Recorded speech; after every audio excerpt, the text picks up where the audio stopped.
सोमवार व्रत कथा। एक बार भगवान शिव अपनी पत्नी पार्वती के साथ घूमते हुए धरती के अमरावती शहर पहुंचे। वहां शिव जी का एक बड़ा सा मंदिर राजा ने बनवाया था। शिव पार्वती दोनों को वो मंदिर पसंद आया, इसलिए दोनों वहीं रहने लगे। कुछ दिनों बाद माँ पार्वती ने भोलेनाथ जी से कहा, प्रभु, मुझे चौसर खेलने की इच्छा है। भगवान शिव ने सारा इंतजाम किया और दोनों आराम से चौरस खेलने लगे। तभी वहां मंदिर के पुजारी आ गए। पुजारी को आता देखकर माँ पार्वती जी ने पूछा, आप बताएं, हम दोनों में से कौन जीतेगा? जवाब में उन्होंने कहा, महादेव जी ही जीतेंगे। जैसे ही 64 का खेल खत्म होने लगा तो माता पार्वती जी जीत गए। माता पार्वती ने पुजारी की बात गलत साबित होने पर उन्हें झूठ बोलने की सजा के रूप में श्राप देकर कोढ़ी बना दिया। फिर माता पार्वती शिव जी के साथ में कैलाश लौट गए।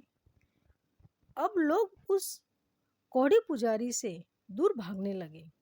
राजा ने भी उसे मंदिर के कार्य से मुक्त करके किसी दूसरे ब्राह्मण को मंदिर का पुजारी नियुक्त कर दिया। कोढ़ी पुजारी भी उसी मंदिर के बाहर बैठकर अपने लिए भिक्षा मांगने लगा। कुछ ही दिनों बाद उस मंदिर में स्वर्ग की अप्सराएं आए।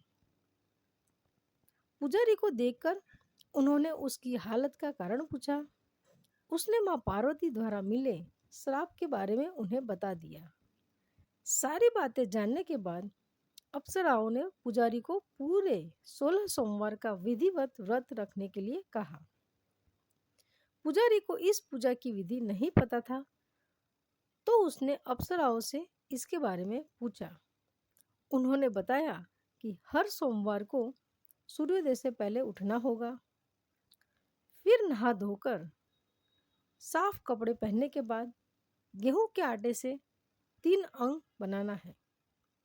उसके बाद घी से दीप जलाते हुए गुड़, बेलपत्र, अक्षत, नैवेद्य, पुष्प, जनेऊ लेकर संध्या के समय सूर्यास्त से पहले प्रदोष काल में भोले बाबा की पूजा करना।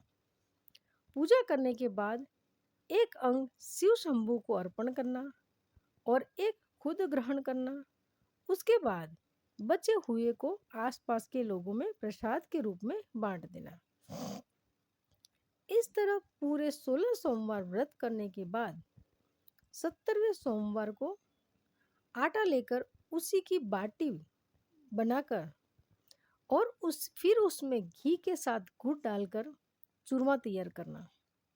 इसका शिव जी को भोग लगाकर इसे आसपास मौजूद सभी लोगों को प्रसाद के रूप में बांट देना। इस तरह से व्रत करने से भगवान शिव तुम पर प्रसन्न होकर कोढ़ की समस्या दूर कर देंगे। यह सारी बातें बताकर सभी अप्सराएं स्वर्ग लौट गई। उनके लौटने के बाद पुजारी ने हर सोमवार को विधिवत व्रत और पूजन किया। 16 सोमवार पूरे करने के बाद 70वें सोमवार को सबको प्रसाद बांटते ही उसकी कोढ़ की समस्या दूर हो गई। पुजारी के ठीक होने पर राजा ने दोबारा उस मंदिर में पूजा पाठ करने का जिम्मा उसे सौंप दिया। एक दिन दोबारा भोलेनाथ जी और अपनी पत्नी पार्वती जी के साथ उसी मंदिर में पहुंचे। पार्वती जी ने जब देखा कि वो पुजारी को मुक्त हो गए हैं, तो उन्होंने पुजारी से पूछा कि ऐसा कैसे हुआ। जवाब में पुजारी ने कहा, उन्हें 16 सोमवार व्रत करने की अपनी कथा के बारे में बताया। पुजारी की बात सुनकर माता पार्वती जी काफ़ी खुश हुई। उन्होंने भी 16 सोमवार व्रत रखने की ठान ली। इसके लिए माँ पार्वती जी ने पुजारी से पूरी विधि जानी और अपने नाराज बेटे कार्तिकेय को वापस पाने के लिए नियम से व्रत करने लगी। 70वें सोमवार को जब उन्होंने सबको प्रसाद बांटा तो उसके कुछ दिनों बाद ही कार्तिकेय लौट आए। उन्होंने माँ पार्वती से पास पहुंचकर पूछा, माता, अचानक ऐसा क्या हुआ? कि मेरा गुस्सा ही खत्म हो गया। क्या आपने कोई उपाय किया था? जवाब में पार्वती जी ने कहा, 16 सोमवार के व्रत की कथा सुनाई। यह सुनकर कार्तिकेय जी को भी 16 सोमवार का व्रत करने का मन हुआ, क्योंकि वो अपने मित्र ब्रह्मदत्त के दूर जाने से दुखी थे। माता पार्वती जी से 16 सोमवार व्रत की विधि जानकर उन्होंने परदेश गए अपने दोस्त ब्रह्मदत्त की वापसी की मनोकामना के साथ में व्रत शुरू किया। पूरे 16 सोमवार व्रत करने और उसकी विधि विधान से समापन करने के कुछ ही दिन बाद कार्तिकेय का मित्र लौट आया। वापस आने के बाद ब्रह्मदत्त ने कार्तिकेय से पूछा, आखिर ऐसा क्या किया तुमने कि मेरा मन बदल गया?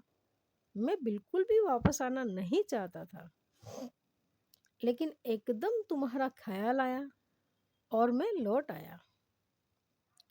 कार्तिकेय ने भी अपने दोस्त ब्रह्मदत्त को 16 सोमवार व्रत की महिमा के बारे में बताया।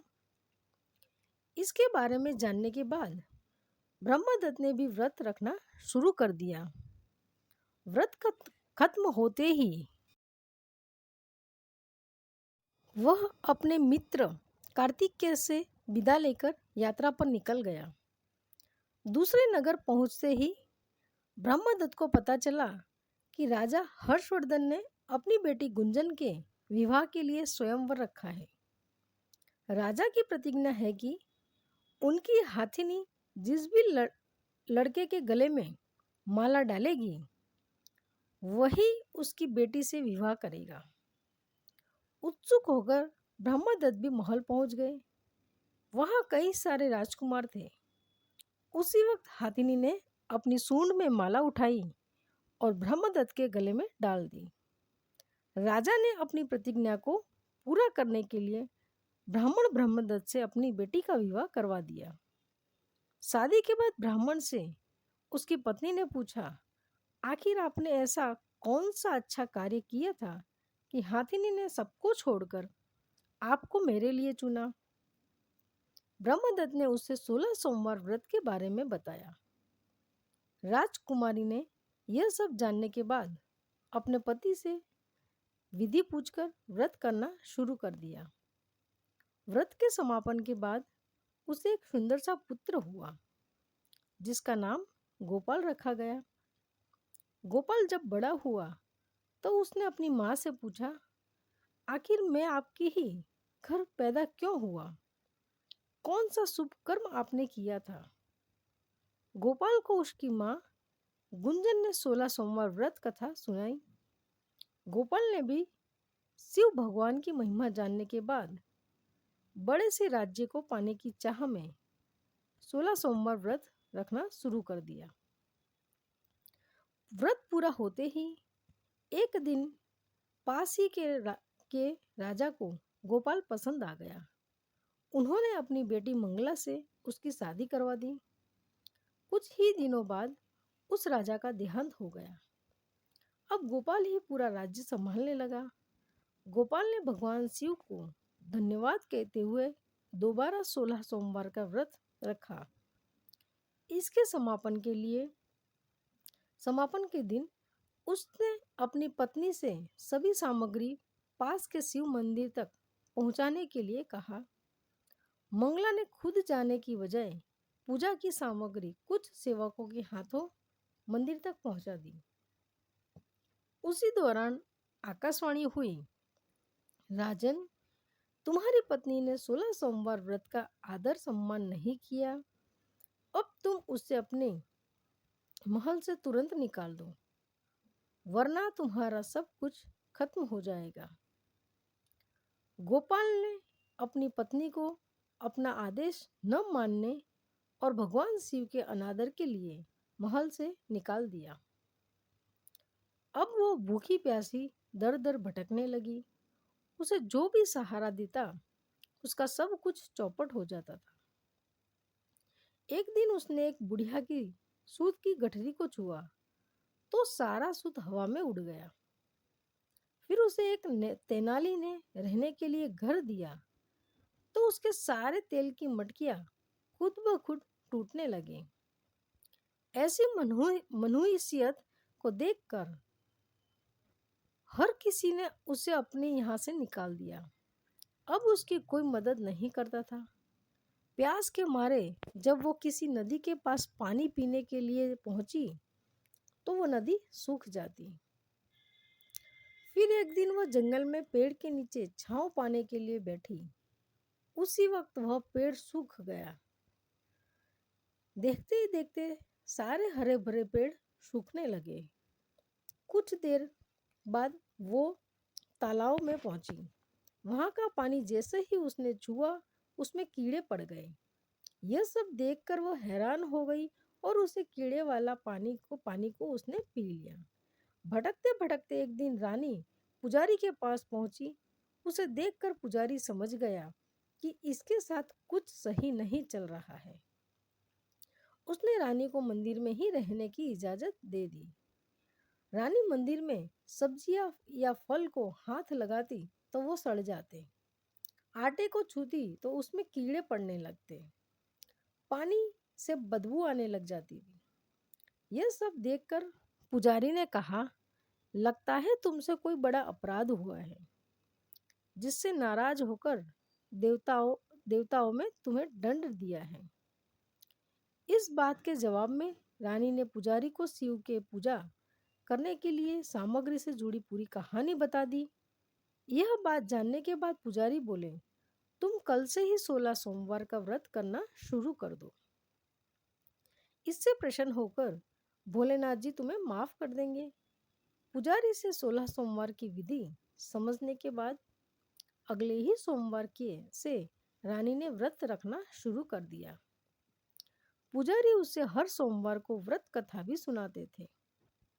70वें सोमवार को जैसे ही रानी ने अपने व्रत का समापन किया वैसे ही राजा को अपनी पत्नी की याद आई। उन्होंने अपने सैनिकों को उसकी खोज में भेजा और घर वापस लाने का आदेश दिया। सैनिकों को जब पता चला कि वो मंदिर में रह रहे हैं तो उन्होंने रानी को अपने साथ चलने की प्रार्थना की। तभी पुजारी वहां पर पहुंचे और सैनिकों को वापस नहीं लौटने के लिए कहा। राजा को जब पता चला कि उनकी पत्नी मंदिर में है तो वो उसे लेने के लिए वहां पर पहुंचे। उन्होंने पुजारी से माफी मांगी और सब कुछ बताया। पुजारी ने भी कहा कि यह सब भोले बाबा का प्रकोप था, आप अपनी पत्नी को ले जाएं। राजा और रानी के महल पहुंचते ही वहां खुशियां मनाई जाने लगी। खुशी के मारे राजा ने पूरे नगर में मिठाई बंटवाई और ब्राह्मण व निर्धन को खूब दान दिया। अब रानी महल में भगवान शिव की पूजा और 16 सोमवार का व्रत रखते हुए खुशी खुशी रहने लगी। दोस्तों, आपको ये कथा कैसी लगी कृपया कमेंट करके ज़रूर बताएं। वीडियो पसंद आया हो तो वीडियो को लाइक करें और ऐसे ही और भी बहुत सारी कहानी, कथाओं एवं जानकारियों को सुनने के लिए हमारे चैनल को सब्सक्राइब करें। धन्यवाद।